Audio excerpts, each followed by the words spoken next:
También es noticia Ecuador, que defendió su asalto a la Embajada de México en Quito ante la Corte Internacional de Justicia, con sede en La Haya, y la calificó como un acto excepcional y aislado. La toma del 5 de abril terminó con la detención del asilado ex vicepresidente ecuatoriano Jorge Glass y el rompimiento de relaciones diplomáticas. La razón por la cual los hechos del 5 de abril fueron excepcionales y hoy ya no existen es muy simple. México utilizó indebidamente durante meses sus instalaciones diplomáticas en Quito para dar cobijo a un delincuente común que había sido debidamente condenado en 2 ocasiones por el más alto tribunal ecuatoriano por delitos muy graves relacionados con la corrupción y que estaba sujeto a procedimientos en curso relativos a más delitos de corrupción y de otro tipo. El turno fue para Ecuador, que defendió su accionar policial del 5 de abril para supuestamente detener a un delincuente común, en referencia al asilado ex vicepresidente Jorge Glass, requerido por la justicia ecuatoriana por presunto peculado. Cuando hicieron esto, había un solo objetivo: llevar al señor Jorge Glass ante la justicia, ni más ni menos. El señor Glass ya no está presente en la Embajada de México y Ecuador no tiene ningún motivo, ninguna razón para volver a entrar al recinto. La violenta detención tras la irrupción de los agentes policiales en la sede diplomática avivó las tensiones que se habían acumulado entre ambas naciones desde que Glass, sobre quien ya recae una condena por corrupción, se refugió en la delegación diplomática en diciembre pasado, lo que llevó a la ruptura de las relaciones bilaterales. En el caso presentado el 11 de abril, México pidió al tribunal que le conceda reparaciones y suspenda a Ecuador en Naciones Unidas. También pide medidas apropiadas e inmediatas para proporcionar plena protección y seguridad a los recintos diplomáticos y evitar futuras incursiones. No hay base para concluir que esta disputa no podría haberse resuelto mediante negociaciones directas a través de los canales diplomáticos habituales antes de la presentación de la solicitud de México.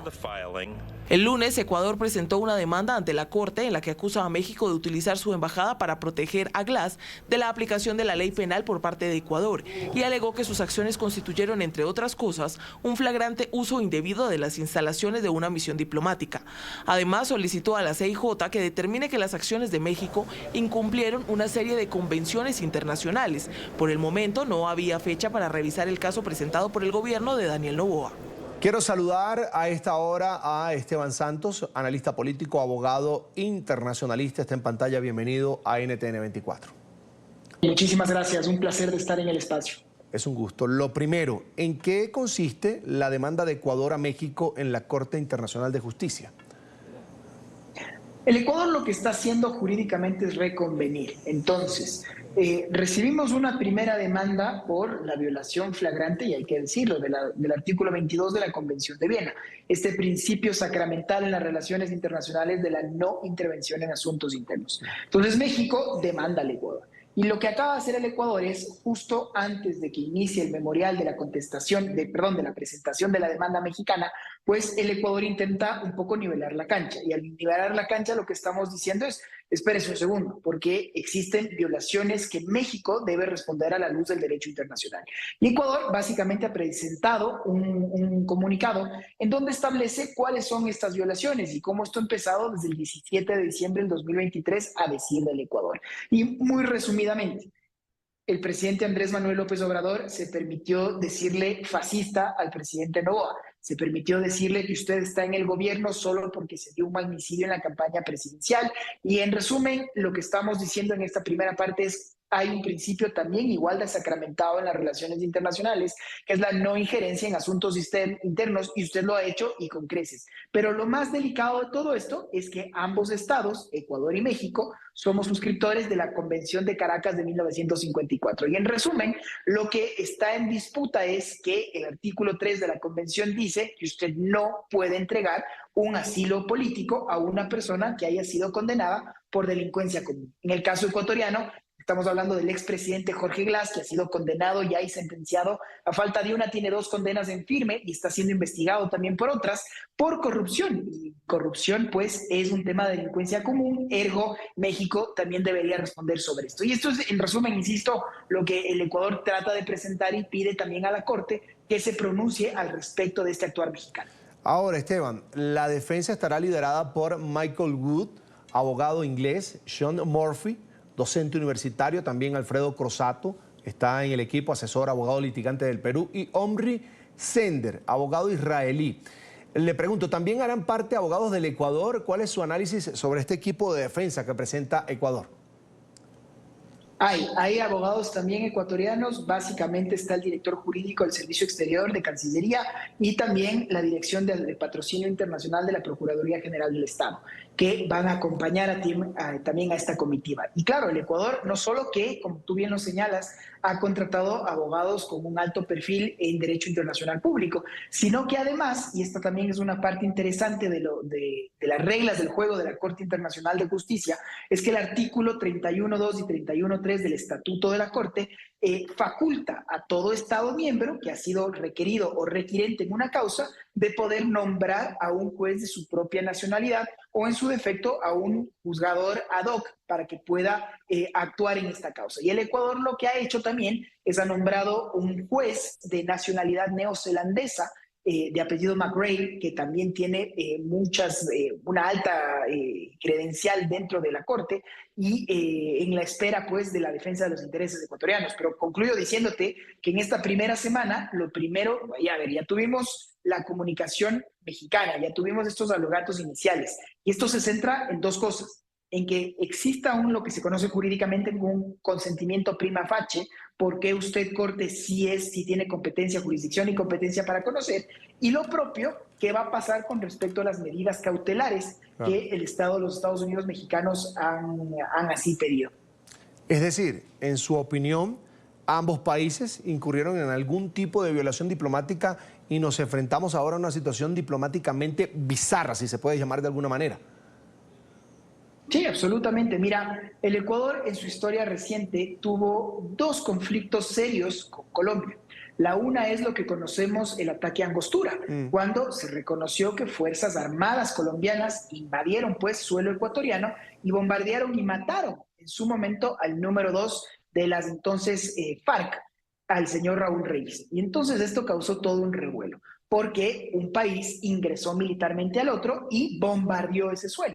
Entonces fue todo un tema porque en su momento estamos hablando de dos países vecinos y había toda una coyuntura política, ¿no? Y lo he dicho en otros foros, como en su momento el comandante Chávez, entonces en vida, movilizaba y ordenaba tropas, batallones a la frontera.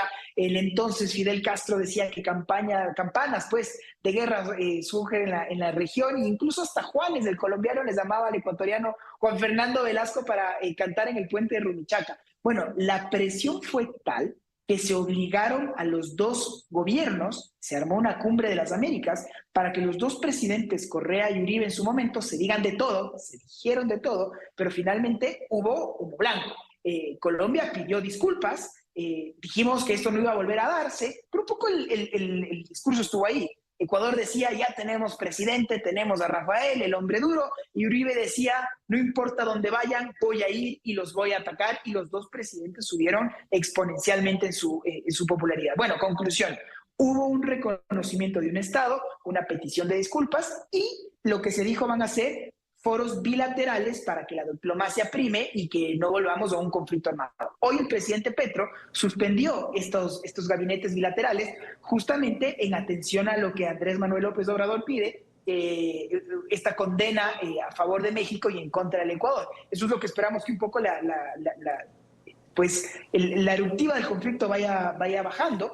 Y hasta eso vamos a ver. Concluyo también con la última, que fueron las aspersiones del glifosato. Colombia también fumigaba, pues, tratando de erradicar cultivos de coca, pero eso llegaba directamente también a suelo ecuatoriano, campesinos que se quedaban sin sus cultivos, se dieron casos de cáncer y demás. Y eso no llegó a la Corte, a terminar en la Corte, porque Colombia nuevamente llegó a un acuerdo con el Ecuador y hubo un pago de algo así como $12 millones para zanjar esa controversia.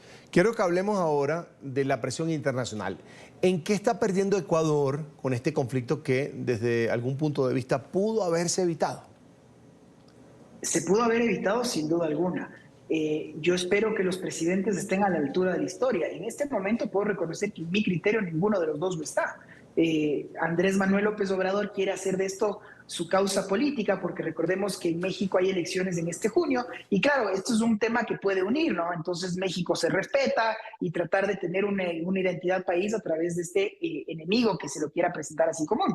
Y Correa, Novoa hace un poco lo propio, le dice, bueno, ya me de sentar a conversar con él, invito un ceviche, nos pegamos unos tacos, y eso puede sonar completamente, tener completamente otro sentido. Entonces, ¿qué quiero decirte con eso, estimado Fernández? Mira, en negociación hay principios técnicos, hay 3. Separar a las personas del problema. Enfócate en los intereses, no en las posiciones, y por último trata de generar opciones de mutuo beneficio. Lo has dicho bien, el Ecuador, mira, yo no creo que le ha sacado... Está un poco barata hasta ahora. ¿Por qué? Porque fuimos a la OEA nos condenó unánimemente, no hay mucho a dónde irse, la violación es muy clara. Esa fue la imagen que dio la vuelta al mundo, no hay mucho a dónde irse. Este señor, el señor Glass, en México casi que no es conocido. Lo que sí se vio fue toda la parafernalia de la policía entrando en el suelo mexicano, y eso evidentemente causó una imagen reputacional muy negativa al Ecuador. Ahora, la condena ha sido 29-1. En la OEA 29 países le dijeron al Ecuador, usted está haciendo mal. Pero dentro de esa condena hubieron 2 guiños a favor del Ecuador, y creo que ese fue un triunfo dentro de la diplomacia ecuatoriana ahí. La primera, que se puso en el elemento de condena, en la misiva, que las sedes diplomáticas no pueden ser mal utilizadas y que no se debería otorgar un asilo a quien ha sido condenado por delincuencia común. Entonces, claro, México está un poco ardido, y yo lo entiendo. México es la segunda potencia regional luego de Brasil. Y México, por lo menos el ejecutivo del señor AMLO, ha dicho y no cree en la OEA. Entonces ni siquiera se presentaron ahí. Fue Colombia, fue Honduras, fue Bolivia el que habló a nombre de México. Entonces, donde están poniendo toda la carne en el asador es justamente ahora ante Naciones Unidas y la CIJ, y se está pidiendo la separación del Ecuador de este organismo, el cual yo personalmente creo que estaremos todavía muy, muy lejos de un escenario como tal. Además, Esteban, entra el cuestionamiento de las formas y el fondo, además. En esta rama del derecho, las formas son tan importantes como el fondo. Y la punta de lanza es lo político más que lo jurídico. Me explico mejor. Hace muy poco tuvimos otro caso muy reciente de otra excorreísta, la ex ministra de Transporte, que era la señora María de los Ángeles Duarte. Esta señora se metió en la embajada argentina en la época del COVID, en la época pandémica. Pero una cosa era la Argentina con la señora Kirchner, con el señor Fernández, y otra ahora con Milei. Entonces, estos prófugos de la justicia ecuatoriana que entraban y salían de Argentina como en su casa y lo hacen ahora así de México, lo van a pensar 7 veces hacer lo propio con Milei. ¿Y por qué digo esto? Porque una cosa será con la señora Sheinbaum si es que gana las elecciones, y otra será con la señora Gálvez si es que vuelve el PRI. Entonces, en conclusión, si bien tenemos batalla para largo dentro de la CIJ en La Haya, una será si es que podemos firmarnos la pipa de la paz con una candidata, y otra si es que hay el continuismo. Lo propio recordar que en el Ecuador en el 2025 también tiene elecciones, pero ¿cuál es mi conclusión? 2 países hermanos que tienen más de 50 años de estas relaciones diplomáticas estrechas no pueden darse o permitirse el estar en este momento a nivel ni siquiera relaciones consulares, lo que ni siquiera se tenía con el régimen de Venezuela, a causa de una persona, de lo que siempre decimos, políticos presos o un preso político, y eso es lo que se quiere diferenciar mucho. Pero fíjate cómo ha subido la eruptiva del conflicto, y otra vez la conclusión de decirte que las instituciones son las que prevalecen, los gobiernos son pasajeros, y por eso sus precedentes en relaciones internacionales son tan importantes. Le agradezco estos minutos a Esteban Santos, es analista político, abogado internacionalista. Como siempre es un gusto contar con su opinión aquí en la tarde. Esteban, será hasta la próxima. Siempre un placer, y no te olvides, cuando tengas la nota me la pasas. Hasta pronto.